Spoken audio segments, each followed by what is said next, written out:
அனைவருக்கும் கணித வணக்கம். இன்று நம்ம பார்க்க போற பாடம் வர்க்கங்கள் மற்றும் கணங்கள். அது பற்றிய பாடத்தை நம்ம பார்க்க போறோம். வர்க்கம்னா என்ன அப்படின்னா, ஓர் எண்ணை அதே எண்ணால் பெருக்க கிடைப்பது அந்த எண்ணின் வர்க்கமாகும். அதாவது என்ன அர்த்தம்? ஒரு சம அளவுடைய இரண்டு எண்களின் பெருக்கல் தொகை என்ன வருதோ அதுதான் அந்த எண்ணினுடைய வர்க்க எண் ஆகும். அடுத்து கணம்.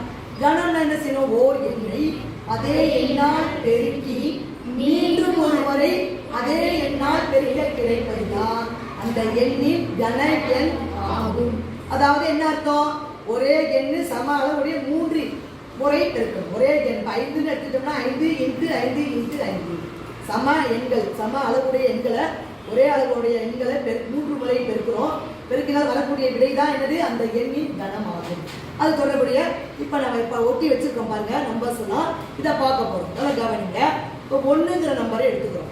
நான் 1 முதல் 10 வரைக்கும் உள்ள எண்களுடைய வர்க்கமும் கனமும் எழுதியிருக்கேன்.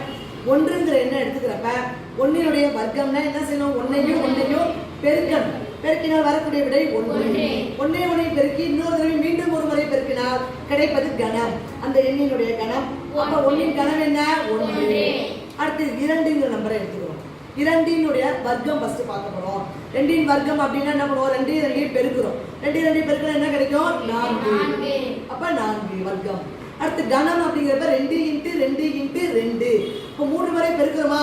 பெருக்கிற வரக்கூடிய விட என்ன கிடைக்குது? 8. அடுத்து அதே மாதிரி 3 எடுத்துக்கிறோம்.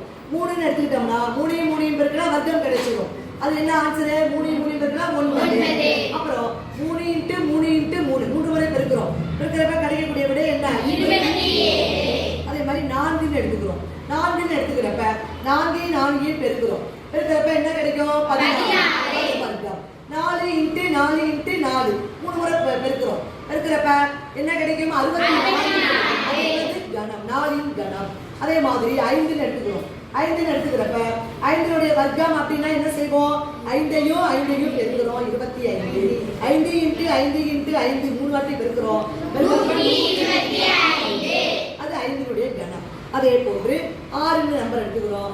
6 பெருக்கினா என்ன கிடைக்கும்? 36 வர்க்கம். 6 × 6 × 6 3 முறை பெருக்கும் பொழுது கிடைக்கக்கூடிய விடை என்ன? 16. அடுத்து 7ன்னு எடுத்துக்கிறோம். 7 பெருக்கிறப்ப என்ன கிடைக்கும்? 49. 7 × 7 × 7 அப்படி பெருக்கிறப்ப வரக்கூடிய விடை என்னது? 343. அடுத்து 8ங்கிற நம்பர் எடுத்துக்கிறோம். 8னுடைய வர்க்கம் என்ன? 64. 8னுடைய கணம் என்ன? 512. அடுத்து 9ங்கிற எடுத்துக்கிறோம். 9 பெருக்கினா 82 கணம். 9னுடைய வர்க்கம். 9 × 9 × 9 பெருக்கிறப்ப வரக்கூடிய விடை என்ன? 729. அதே போன்று 10 எடுத்துக்கிறோம். 10 பெருக்கிறோம். 100 கிடைக்குது. அது 10னுடைய வர்க்கம். 10 பெருக்கல் 10 பெருக்கல் 10 பெருக்கினால் வரக்கூடிய விடை என்ன? 1000. அப்ப அது என்னது? 10னுடைய கணம். இதே போன்று வர்க்கம் கணம் அப்படிங்கிறத நம்ம இதை மாதிரி எழுதி வச்சு படிக்கிறோம். சரிங்களா?